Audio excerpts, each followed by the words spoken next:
Assalamualaikum warahmatullahi wabarakatuh. Perkenalkan, nama saya Relva Dihawa. Saya dari kelompok pertama dan saya di sini akan membahas tentang KKO. Jadi di kelompok kami itu membahas tentang pengertian ranah kognitif, tingkatan atau level dalam ranah kognitif, masing-masing tingkatan taksonomi Bloom, kata kerja operasional, dan yang terakhir cara mengukur ranah kognitif secara langsung dan daring.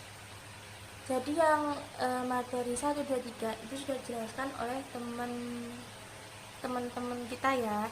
Nah, itu nanti saya akan membahas tentang kata kerja operasional. Pasti kalian tuh udah nggak asing kan sama kata kerja operasional, karena kita semester 5. Sebelumnya itu kita berarti semester 4. Nah, di semester 4 itu rata-rata mata kuliah kita itu membuat RPP. Dan sebelum kita membuat RPP itu pasti ada KI dan KD. Nah, terus cara menyusunnya itu pasti membutuhkan, kan KI itu udah asli toh, kemudian KD dan indikator. Nah, indikator itu membuatnya pakai KKO kan kita kan sering membuat RPP, jadi kita kan nggak asing lagi kan. Jadi kita cuma mereview sedikit-sedikit dan nggak perlu jalan banyak-banyak ya. Seperti yang kita ketahui, kata kerja operasional itu ada 3 kan. Ini menurut revisinya teori Bloom. Yang pertama ranah kognitif, yang kedua afektif, dan yang terakhir itu ranah psikomotorik. Yang ranah pertama ini namanya kognitif kan. Nah, ini terbagi menjadi 6 kategori. Itu ada yang pertama, kita biasanya mengenalnya pakai C1, C2 sampai C6 itu loh. Nah, yang pertama itu bisa dilihat. Yang pertama itu mengetahui, yang kedua memahami, yang ketiga menerapkan, menganalisis, mengevaluasi, dan yang terakhir yaitu menciptakan. Nah, di situ ada kata-katanya ya. Di makalahnya, terus di videonya di sampingnya juga ada kan. Kemudian yang kedua itu ranah afektif. Ranah afektif itu ada 5 kategori. Yang pertama menerima, yang kedua merespon, menghargai, mengordinasikan, dan yang terakhir karakterisasi menurut nilai. Kan kalau afektif itu lebih ke sikap, jadi kategorinya itu kan kalau menghargai, terus karakterisasi menurut nilai ini kan termasuk sikap kan ya, merespon juga, menerima juga.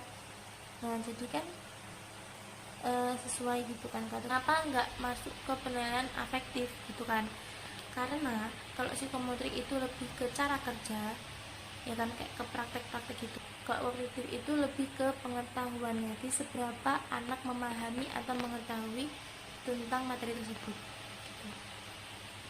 Sekian dan terima kasih ya. Nanti bisa belajar sendiri. Nanti kalau ada yang kurang paham, nanti silahkan bertanya lewat chat di grup sini. Kalau enggak gitu langsung saja japri saya juga nggak pakai kategorinya. Terus kemudian yang terakhir ke ranah psikomotorik. Kalau ranah psikomotorik itu ada 4 pengelompokan. Yang pertama menirukan, memanipulasi, mengalamiahkan, yang keempat artikulasi. Jadi simpelnya tuh gini ya, kata-katanya itu banyak sebenarnya. Kata kerja, kakak itu kata kerja yang kata kerja dalam pembelajaran gitu loh intinya tuh.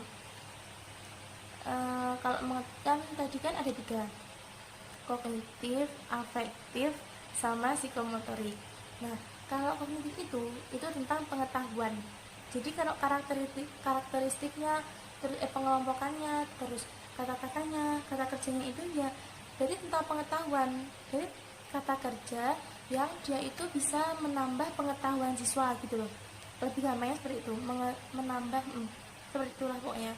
Yang kedua afektif. Kalau afektif kan sikap ya kan. Nah, kalau sikap itu berarti kata kerjanya ya tentang nilai-nilai, menghargai pendapat orang lain. Ketika kan kalau K13 itu lebih sering diskusi. Nah, nanti itu ada kelompok-kelompok gitu. Nah, dari sejauh mana anak itu bisa menghargai orang lain atau menghargai pendapat orang lain, nah itu masuk ke kategori afektif. Kalau yang psikomotorik itu tentang apa ya, intinya itu tentang kreativitas gitu, sebangsa seperti itu. Jadi dia lebih ke gerak nyata. Kan kalau pengetahuan itu kan dilihat dari memahami, terus nanti menganalisis gitu kan. Jadi kan anak itu lebih ke pemahamannya gitu kan. Nah kalau yang afektif itu berarti sikapnya. Nah kalau psikomotorik ini tuh kayak gerakannya, kreativitasnya seperti itu. Nah dilihat dari sini ada menirukan, memanipulasi, mengalamikan, artikulasi. Kalau misalnya pakai ini ya, penilaian ranah psikomotorik, nah itu maaf ya kameranya itu kurang fokus gitu.